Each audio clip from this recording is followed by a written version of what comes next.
Hello everyone, welcome to my channel. तो topic तो आपने देख ही लिया है। हम लोग पढ़ने वाले हैं हमारा इंग्लिश का कल का अधूरा चैप्टर। आज उसको हम पूरा करने वाले हैं। लॉस्ट स्प्रिंग हम लोग पढ़ने वाले हैं और उसका part 2 I want to drive a car हम लोग पढ़ने वाले हैं। तो इस वाले पार्ट के अंदर हमारे जो मेन कैरेक्टर्स हैं उनके बारे में थोड़ा सा जानेंगे।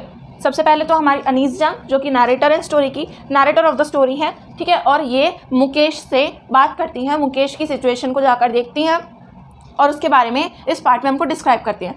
और फिर पार्ट है मुकेश। मुकेश कौन सा कैरेक्टर है? ये एक सन ऑफ बैंगल मेकर है, ठीक है। बैंगल मेकर मतलब चूड़ी बनाने वाले का बेटा है।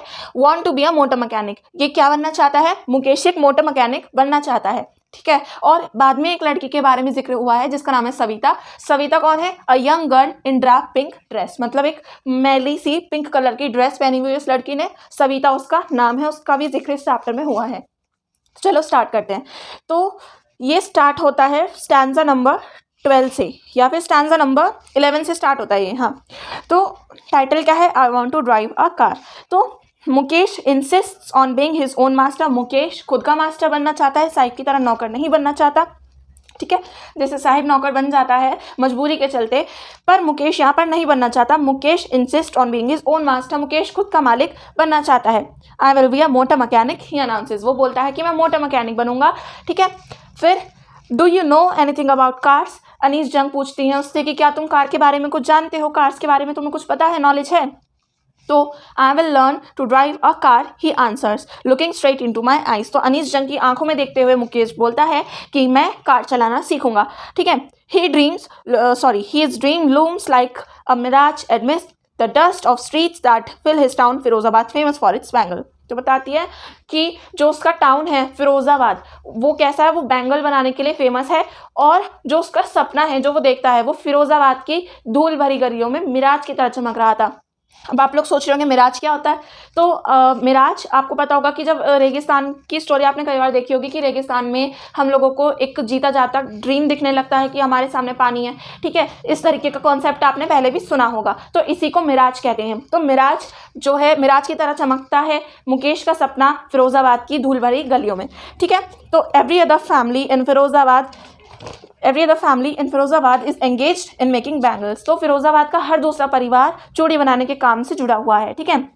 So it is a center of India's glass blowing industry where families have spent generations working around furnaces, welding glass, making bangles for all women in the land it seems। तो बताती हैं कि फिरोजाबाद का हर दूसरा परिवार चूड़ी बनाने के काम से जुड़ा हुआ है और फिरोजाबाद क्या है? इंडिया का सेंटर है ग्लास ब्लोइंग इंडस्ट्री का, ठीक है। यहाँ पर जो परिवार हैं, ज़्यादातर जो फैमिलीज़ हैं, उन्होंने अपनी जनरेशन मतलब अपनी सारी पीढ़ियाँ इसी काम में निकाल दी। भट्टियों के आगे, गर्म भट्टियों के आगे निकाल दी, ग्लास को वेल्ड करते हुए निकाल दी और चूड़ियाँ बनाते हुए निकाल दी।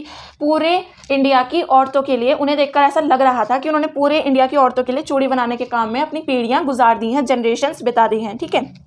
तो आगे क्या बोलते हैं? Mukesh family is among them. Mukesh का परिवार भी उनमें से एक है। None of them know that it is illegal for children like him to work in the glass furnaces with high temperature in dingy cells without air and light.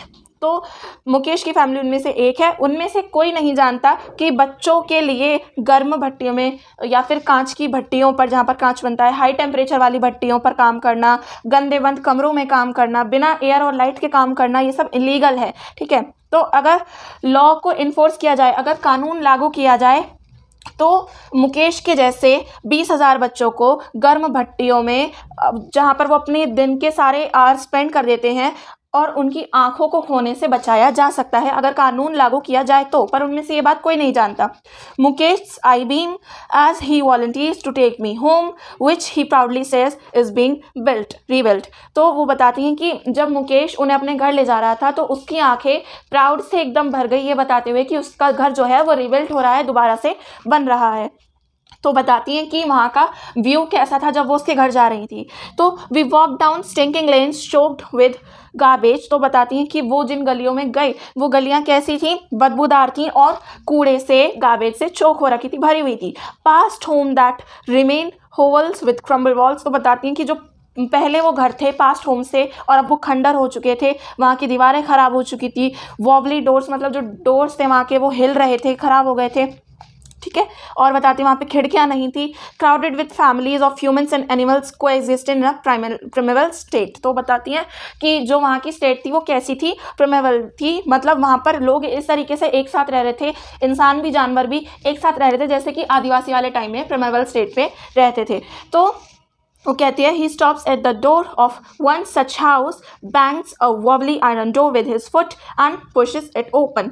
तो बताती है कि वो उनमें से एक दरवाजे पर, एक घर के दरवाजे पर जाकर रुका, उसने पैर मारकर, उसने ज़ोर से पैर मारकर एक हिलने वाला ऐसे ही लोहे का दरवाज़ा उसने खोला, ठीक है। और उसने वो दरवाज़ा खोला और फिर वो लोग कहाँ घुसे, एक हाफ बिल्ट शैक में घुसे, मतलब एक झोपड़पट्टी में घुसे जो कि आधी बनी हुई थी या बन रही थी, ठीक है।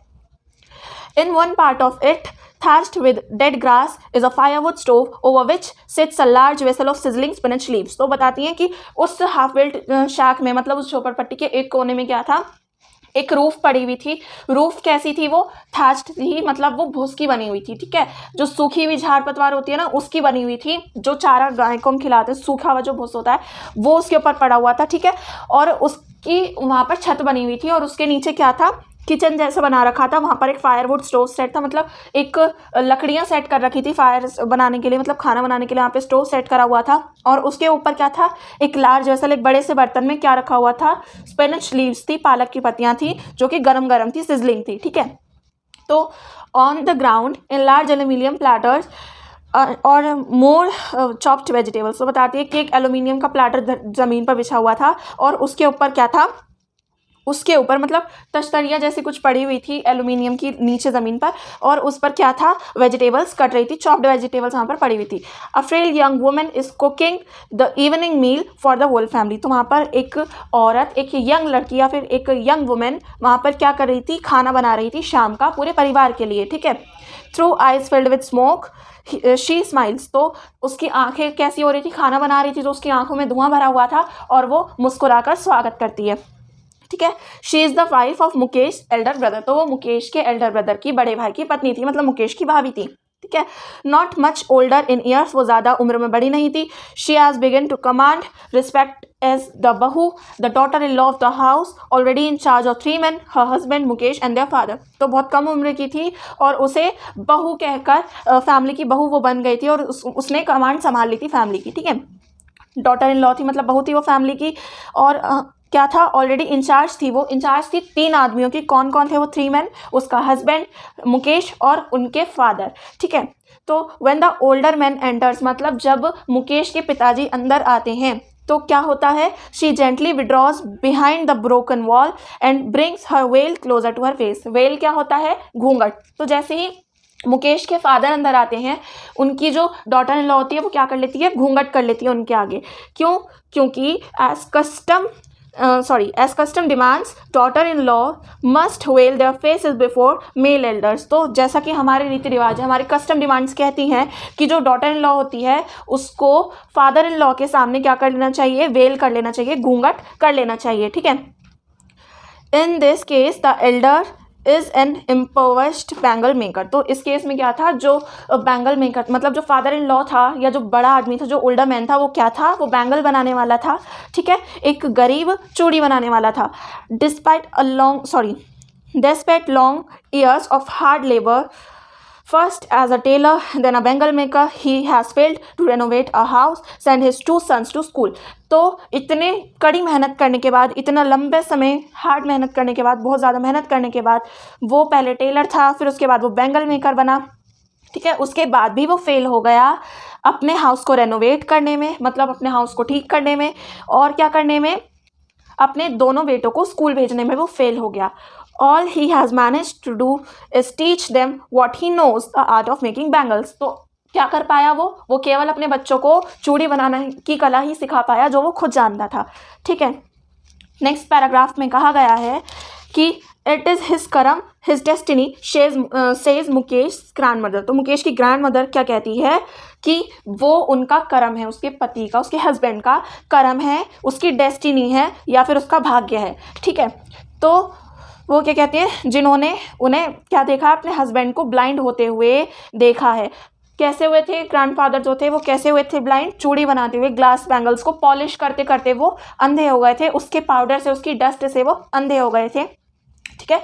तो मुकेश की ग्रैंडमदर कहती है कि उनका कर्म है, ये उनका भाग्य है, मुकेश की वो ग्रैंडमदर जिन्होंने अपने हस्बैंड को ब्लाइंड होते हुए देखा है, ठीक है।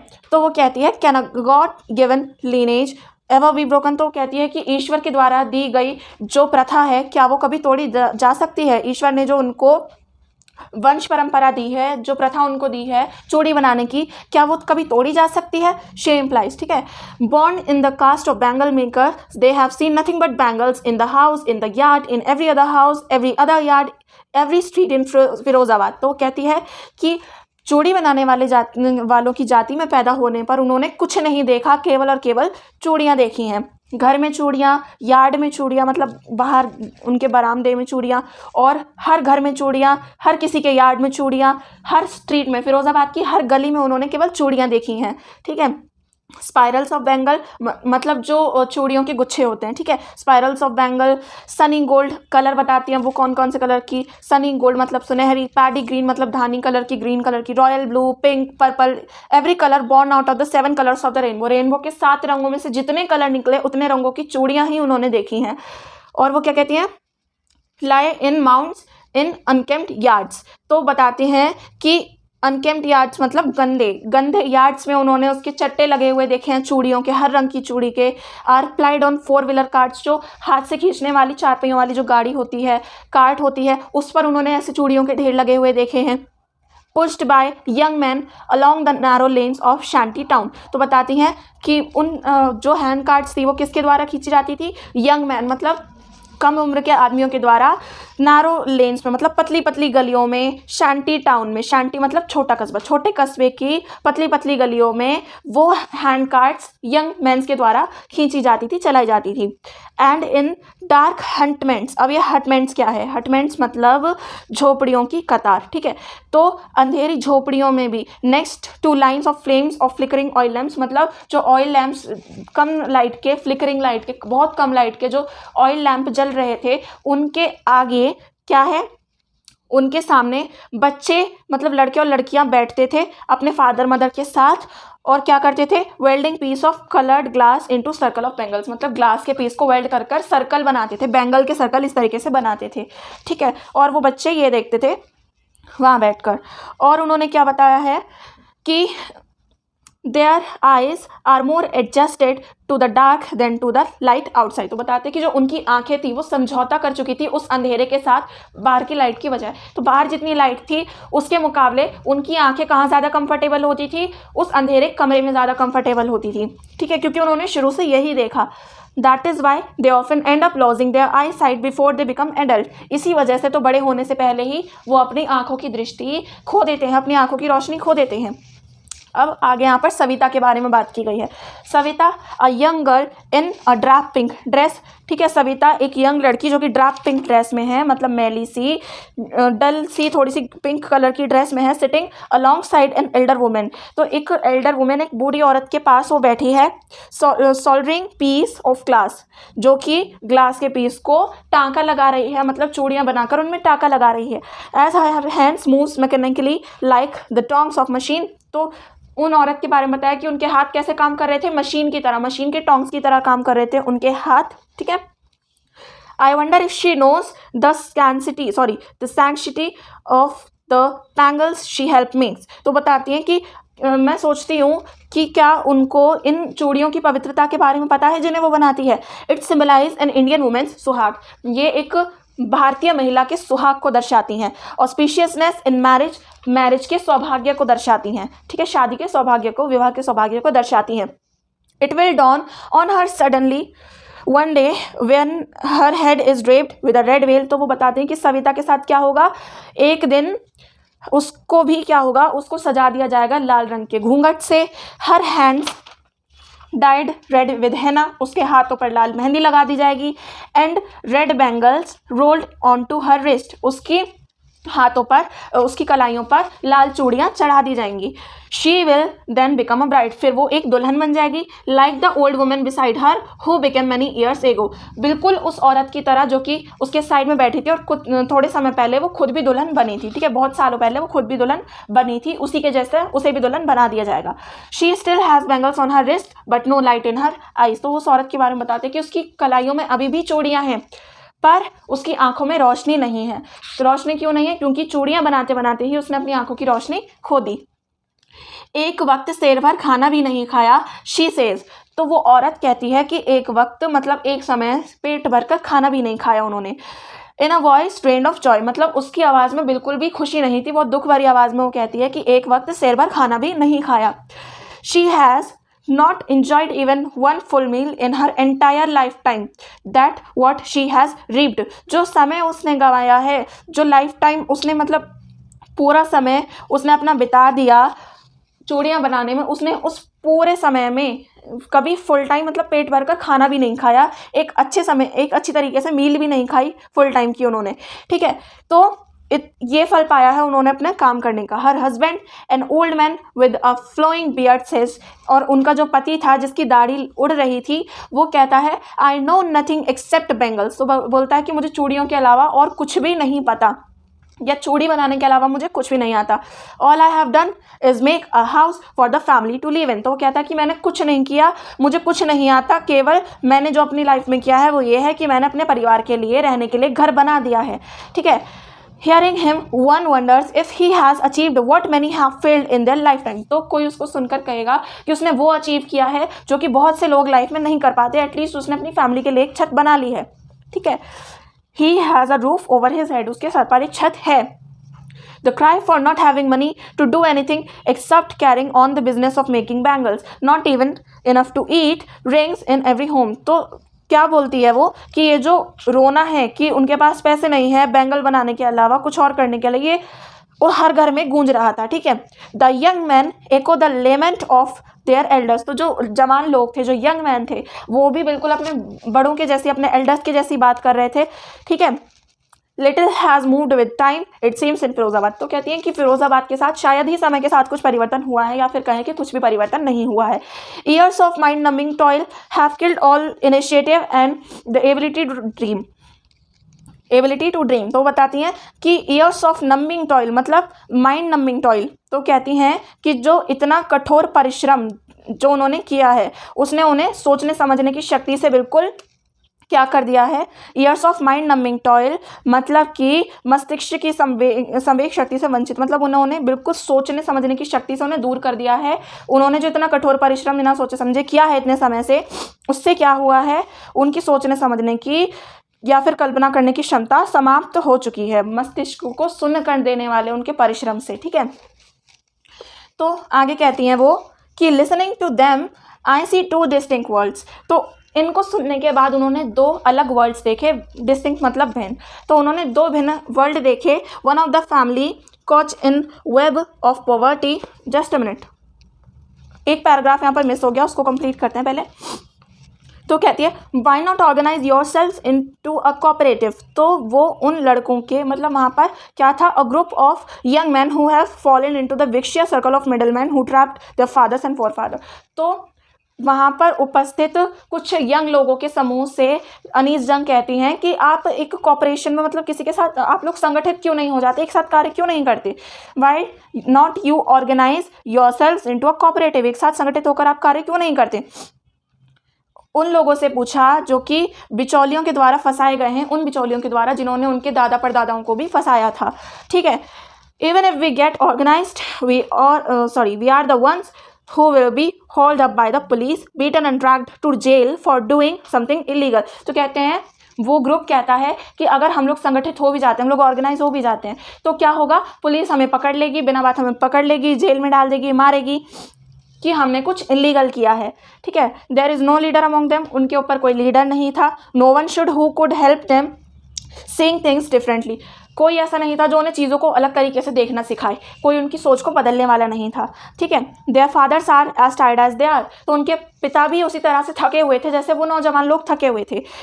दे talked endlessly in a spiral that moves from poverty to apathy to greed and to injustice. तो वो लगातार जो उनकी बातें थी वो किसके आर पार घूम रही थी, उनकी बातें स्पाइरल की तरह घूमे जा रही थी केवल इन्हीं बातों के इर्द गिर्द कि उनकी गरीबी है, अपैथी है और वो उनके साथ इनजस्टिस होती है।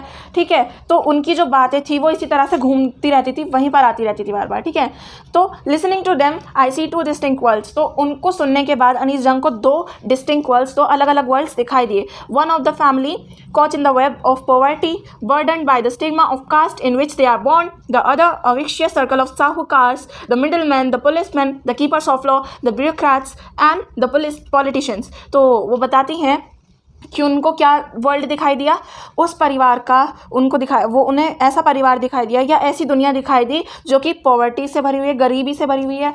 ठीक है, burden by the stigma of caste in which they are born. तो उस कास्ट के बर्डन से जिसमें वो पैदा हुए हैं, उसी कास्ट का काम करने का उन पर बर्डन है। ठीक है, द अदर विक्शियस सर्कल ऑफ साहूकार, मिडल मैन मतलब बिचौलिए, पुलिस और कानून के रखवाले और अधिकारीगण और पॉलिटिशियन, इन सब से वो लोग परेशान हैं। ठीक है, together they have imposed the baggage on the child that he can not put down. तो वो लोग क्या करते हैं, वो एक बच्चे पर वही सब इम्पोज्ड, मतलब क्या बोलते हैं कि बच्चे को वो ही पुरानी रायों को स्वीकार करने के लिए मजबूर कर देते हैं अपने बच्चों को, जो इतने समय से वो लोग दृष्टिकोण उनका रहा है उसी को सेम स्वीकार करने का बच्चों पर बर्डन वो लोग डाल देते हैं। ठीक है, before he is aware he accepts it as naturally as his father. तो बोलते हैं कि इससे पहले कि वो उसमें जागरूकता आए, बच्चे में सोचने समझने की शक्ति आए, वो बच्चा वो चीज़ को या फिर उन प्रथाओं को एज इट इज़ एक्सेप्ट कर लेता है जैसा कि उसके पिता ने किया। ठीक है, to do anything else would mean to dare. उनके लिए और कुछ करना कैसा होता है, टास्क की तरह होता है, डेयर की तरह होता है उनके लिए। And daring is not a part of his growing up. तो जो डेयरिंग है मतलब किसी काम को करना या फिर किसी काम को करने की पहल करना, उनके लिए उनकी ग्रोथ का, उनके सर्वाइवल का हिस्सा नहीं है। ठीक है, तो कहते हैं when I sense a flash of it in Mukesh I am cheered, I want to be a motor mechanic, he repeats. तो फिर जब वो मुकेश की बात को सुनती हैं, समझती हैं और वो प्रसन्न हो जाती हैं कि मुकेश कहता है I want to be a motor mechanic, मैं मोटर मैकेनिक बनना चाहता हूँ। He will go to a garage and learn. तो फिर वो गैरेज जाएगा और वहाँ पर सीखेगा कार के बारे में। But the garage is a long way from his home. पर जो गैरेज है वो उसके घर से दूर है। ठीक है, I will walk he insist. तो मुकेश कहता है कि मैं पैदल जाऊंगा चाहे दूर से ही। ठीक है, फिर do you also dream of flying a plane. तो अनीस उससे कहती हैं कि क्या तुम एक प्लेन उड़ाने का भी सपना देखते हो। He suddenly silent. तो वो अब शांत हो जाता है, एकदम से चुप हो जाता है। फिर वो कहता है no, staring at the ground. तो वो ज़मीन की ओर देखते हुए, शर्मिंदगी से ज़मीन की ओर देखते हुए वो कहता है नहीं। तो in his small murmur there is an embarrassment that has not yet turn into regret. तो वो जैसे धीरे से बड़बड़ाता है, मरमर करता है, तो उसके इस बोलने में, उसके ना कहने में एक एम्बैरेसमेंट थी जो कि अभी तक रिग्रेट में कन्वर्ट नहीं हुई थी। ठीक है, तो मतलब उसके खेद में, फीलिंग सॉरो, दुख में उसके परिवर्तित नहीं हुई थी अभी तक। He is content to dream of cars that he sees hurtling down the streets of his town. तो वो कहती हैं कि वो अपने कार चलाने के ड्रीम से संतुष्ट है, जिन कार्स को वो देखता है फिरोज़ाबाद की गलियों में चलते हुए, दौड़ते हुए। ठीक है, few airplanes fly over the Firozabad. Firozabad के ऊपर से जो प्लेन्स हैं बहुत कम फ्लाई करते हैं। तो यहीं पर इस स्टोरी का एंड हो जाता है। वो मुकेश की लाइफ के बारे में और जो फिरोज़ाबाद के बैंगल मेकर्स हैं उनके बारे में, उनके विचारों के बारे में वो इस पार्ट में बताते हैं। ठीक है, तो इसमें से आपको क्वेश्चंस आ सकते हैं। What makes the city of Firozabad famous, जो फिरोज़ाबाद की सिटी है वो फेमस कैसे है। ठीक है, और ग्लास इंडस्ट्री में काम करने के जो हैज़ार्ड्स हैं उसके बारे में आपसे पूछ सकते हैं। जो ग्लास बैंगल इंडस्ट्री में काम करने की जो मुश्किलें हैं, परेशानियां हैं, उनके बारे में यहाँ पर आपसे पूछ सकते हैं। और मुकेश के एटीट्यूड, उसकी डिफरेंट सिचुएशन के बारे में पूछ सकते हैं। तो ठीक है, आज की वीडियो में इतना ही। जल्दी मिलते हैं नेक्स्ट वीडियो में। Thank you for watching. कहीं क्वेश्चन हो तो आप पूछ सकते हैं कमेंट सेक्शन में, and I will see in the next video. Thank you.